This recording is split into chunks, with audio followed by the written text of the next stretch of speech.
Меркурий күннен санағанда бірінші планета. Ол сондай күн жүйесіндегі ең кішкене ғаламшар. Ол тіпті күн жүйесіндегі кейбір айлардан да кішкентай. 10 адамдар 2000 жылдан астам бақыласа да, басқа планеталармен салыстырғанда Меркурий туралы онша көп нәрсе белгілі емес. Ол күнге жақын, небәрі 58 миллион километрде болғандықтан, әдетте оңайлықпен көрінбейді. Жерде Меркурийді тек таңғы не кешкімірде ғана көруге болады. Алайда ол көрінгенде жарқырап тұрады. Меркурий Рим аңызындағы құдайлар шабарманы құрметіне аталған. Ол қанатты кебіспен зымырап жүретін. Римдік Меркурий сияқты Меркурий планетасы да өте тез қозғалады.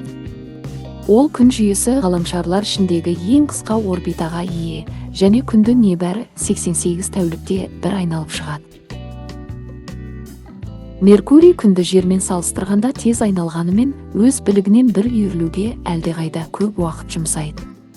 Жерге бұған 24 сағат керек болса, Меркурий өз білігінен 59 күнде бір үйіріледі. Күнге бәрінен жақын орналасқанымен, Меркурий ең ыстық ғаламшар емес.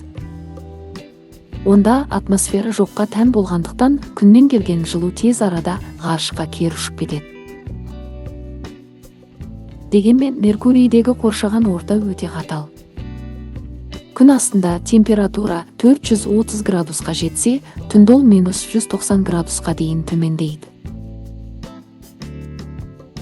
Күн жүйесіндегі 4 ішкі планетаның бірі Меркурий, жер сияқты тас ғаламшар. Меркурийдің беті қатты және кратерлерге толы. Оның серіктері жоқ және сақиналары да жоқ. Меркурийдің сыртқы түрі біздің айға қатты ұқсайды. Меркурийде 2 ғарыш аппараты болды. Mariner 10 1975 жылы Меркурий бетін жақыннан фотографиялап, оның 45%-ін картаға түсірді. 2011 жылы Messenger миссиясы Меркурий орбитасына шығып, қалған бетінің көп бөлігін қамти алды. Планета қазір мүлгіп жатқанмен, Messenger аппараты Меркурий бетінде кезінде жанартаулар атқылағанның дәлелін тапты. Messenger жерге жіберген суреттерден шашыранды жанартаулар мен көне лава ағындары табылды. 2018-де ұшырылған Bepi Colombo миссиясының 2 аппараты 2025 жылы Меркурий орбитасына жетіп, осы бір кішкентай, жұмбақ планета туралы көп мәлімет береді деп үміттенеміз.